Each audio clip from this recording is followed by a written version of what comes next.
GKR 3D CAD training centre. நம்ம வந்து இப்போ அடுத்த கிளாஸ் வந்து கோஆர்டினேட் சிஸ்டம் அது வந்து எப்படி க்ரியேட் பண்ணுறதுன்னு பார்க்க போகிறோம்.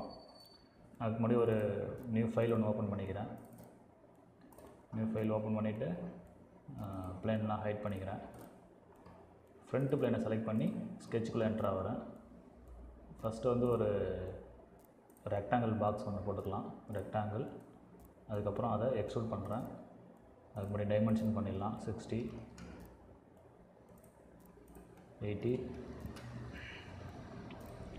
எக்ஸ்ட்ரூட் மிட் பிளேனில் 50 mm டிஸ்டன்ஸுக்கு எக்ஸ்ட்ரூட் பண்ணுறேன். ஓகே, இப்போ வந்து கோஆர்டினேட்ஸ் வந்து எப்படி க்ரியேட் பண்ணலாம் அப்படின்னு பார்க்கலாம். ரெஃபரன்ஸ் பிளேனில் போயிட்டு கோஆர்டினேட் சிஸ்டம் அதில் போயிட்டேன். இப்போ வந்து இதுக்கு வந்து ஒரு பாயிண்ட்டு அப்படி இல்லைனா வெர்டெக்ஸ் ரெண்டும் தேவைப்படும். அது இருந்தானா தான் வந்து பண்ண முடியும். ஸோ ஃபஸ்ட்டு வந்து என்ன பண்ணுறேன் அப்படின்னா, இந்த வெர்டெக்ஸ் இதில் வந்து செலக்ட் பண்ணுறேன்.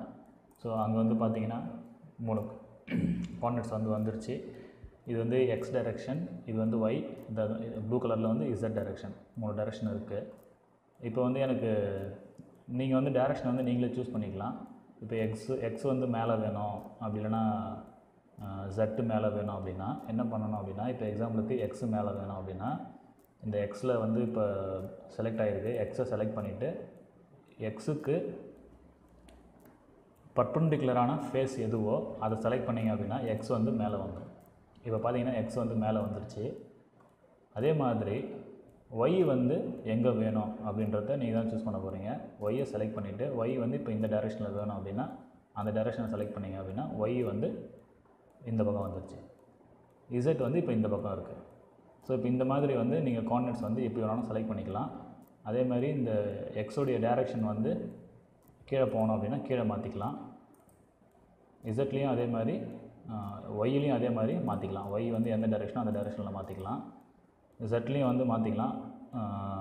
இதோட வந்து இதில் வந்து கோஆர்டினேட்ஸ் முடிஞ்சிடுச்சு. அடுத்த இதில் வந்து கோஆர்டினேட்ஸ் வந்து சிலிண்டரில் வந்து எப்படி க்ரியேட் பண்ணுறதுன்றதை பார்க்கலாம். ஃபஸ்ட்டு ஒரு நியூ ஃபைல் ஒன்று க்ரியேட் பண்ணிக்கிறேன். நியூ ஃபைல் க்ரியேட் பண்ணிக்கிட்டு டாப் லைனில் போய்ட்டு ஸ்கெட்சுக்குள்ளே என்ட்ரு ஆகிறேன். ஒரு சர்க்கிள் ட்ரா பண்ணிக்கிறேன். 80 mm டிஸ்டன்ஸ், 80 mm கொடுத்துட்டு எக்ஸ்ட்ரூட் பண்ணுறேன். எக்ஸ்ட்ரூட் டிஸ்டன்ஸ் வந்து ஒரு 50 முடிச்சாச்சு. நம்ம அதே மாதிரி ஃபஸ்ட்டே பார்த்தோம், ஒரு கோஆர்டினேட்ஸ் க்ரியேட் பண்ணுறதுக்கு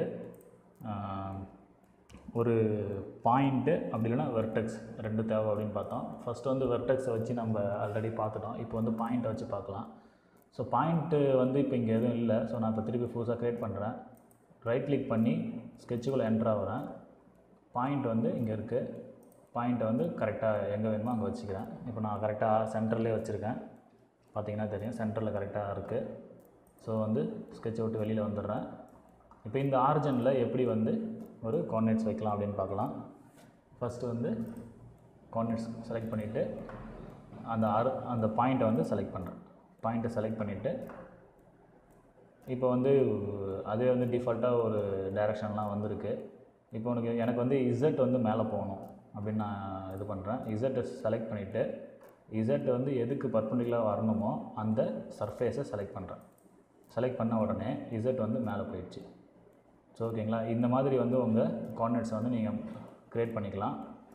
அதே மாதிரி கோஆர்டினேட்ஸ் வந்து எதுக்கு அப்படின்றதையும் வந்து நீங்கள் தெரிஞ்சுக்கோங்க. ஃபஸ்ட்டு வந்து கோஆர்டினேட்ஸ் வந்து டேபிளில் வந்து யூஸ் ஆகும். டேபிள் பேட்டர்ன் ஒன்று இருக்குது. அந்த பேட்டர்ன் பண்ணும்போது கோஆர்டினேட்ஸ் அங்கே தேவைப்படும். அதுக்கப்புறம் வந்து அசம்பிளியில் 2 காம்பனண்ட்டை மேட் பண்ணுறதுக்கு வந்து கோஆர்டினேட்ஸ் தேவைப்படும். நம்ம வந்து கோஆர்டினேட்ஸை யூஸ் பண்ணி மேட் பண்ணுறது எப்படின்றது இந்த வீடியோவில் இருக்குது உங்களுக்கு. நீங்கள் அதை சர்ச் பண்ணி அதிலேருந்து நீங்கள் எப்படி கோஆர்டினேட்ஸ் மூலமாக 2 பார்ட்டை வந்து அசம்பிள் பண்ணலான்னு சொல்லிட்டு பார்த்துக்கோங்க. இதோட கோஆர்டினேட்ஸ் வந்து முடிஞ்சிடுச்சு. கோஆர்டினேட்ஸ் ஓகே பண்ணுறேன். GKR 3D CAD training centre